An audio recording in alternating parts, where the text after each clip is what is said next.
Clarification o ruling ang ating Supreme Court.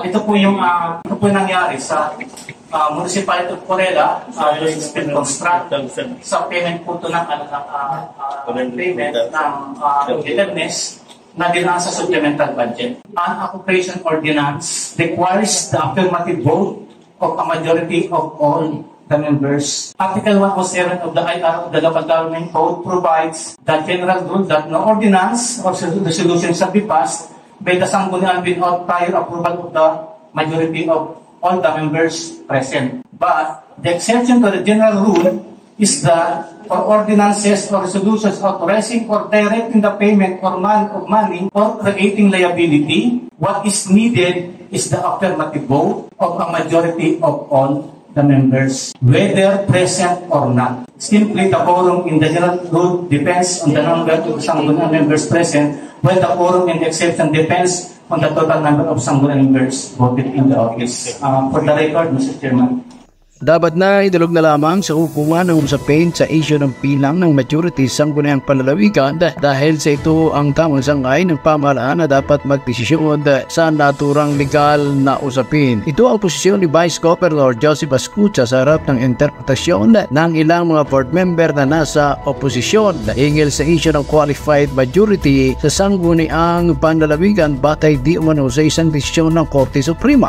Ayon kay Vice Governor Ascucha bilang presiding officer ng Sangguniang Panlalawigan, naniniwala siya na hindi tamang pagtalunan sa sesyon ang kwestiyong pilang ng kasalukuyang majority dahil sa may kanya-kanyang interpretasyon ang mga bukal hingil sa naturang legal na usapin o sa sila ay hindi naman mga abogado. As long as there is no ruling coming from the court that I will change the way I am doing this session, I will continue to do it. Samantala, halimbawa naman ni Bukal Giancarlo Lucat de Lima ang naging issue sa legalidad ng pag-upo ni Indigenous Peoples Mandatory Representative Ricky Noblizana na pinaboran ng Court of Appeal sa kabila ng inihaing petisyon ng mga opposition board member sa hukuman. Katulad po ang sinasabi ko paulit-ulit nung kahit nung pa. Meron po tayong iba't ibang klaseng interpretasyon pagdating sa mga batas na pinapakita natin. Baka po nakakalimutan rin yun kay board member Ricky Noblizana.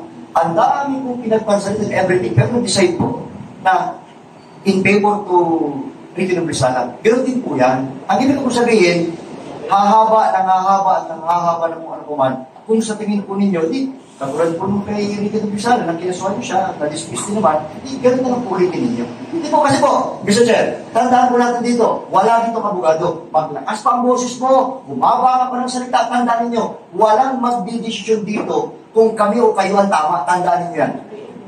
Marinding inihayag ni Vice Governor Ascucha kung ano ang kanyang pagkakaunawa sa itinatadhana ng batas, partikular na Republic Act 7160 o Local Government Code, hingil sa issue ng majority sa Sangguniang Panlalawigan at sa kanyang tungkulin bilang presiding officer.